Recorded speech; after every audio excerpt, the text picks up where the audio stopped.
पता चला था सब कोई के सिंगर चाहिए कि भोला मुझे उनको निशा को एनर्जी कैसे आता है आप लोगों को पता होगा ना। जब इधर से आप लोग एनर्जी देते हैं तभी मेरा एनर्जी आता है। तो ये एनर्जी आप लोग कम मत कीजिएगा। जब तक आपको हमको गवाना चाहेंगे मैं गाऊंगी, लेकिन मेरी जनता का एनर्जी जो ये आवाजें आती है ना यही दिल में लगता है। बस इसको कम मत कीजिएगा। और लड़का कहता है क्या कि भोला मुझे उनको कि चाहिए चलना चको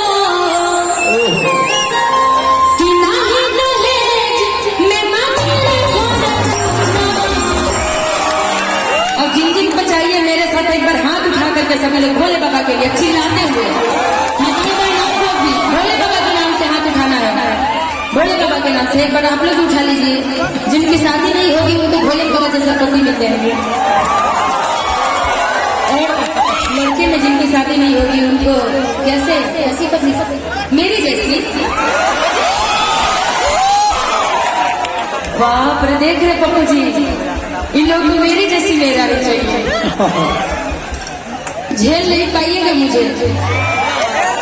पता है एक बार की बात बताऊं, फेसबुक पे आप लोग हमेशा जुड़े हैं मेरे निशा उपाध्याय के नाम से पेज है जो इतना बहुत सारे लोग आए हैं जो बोलते हुए जुड़ा हूँ।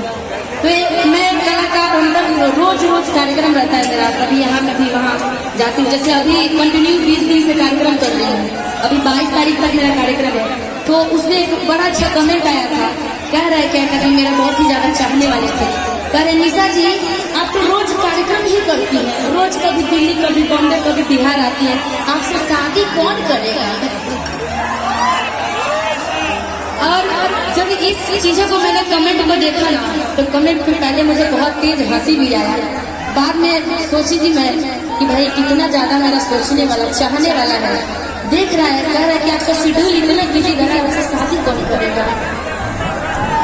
तो भैया अरे भैया शांत हो जाइए आप लोग। कुछ लोग होते हैं और सभी दर्शकों से आग्रह है मां के दरबार में आप लोग शांतिपूर्ण बैठ जाए।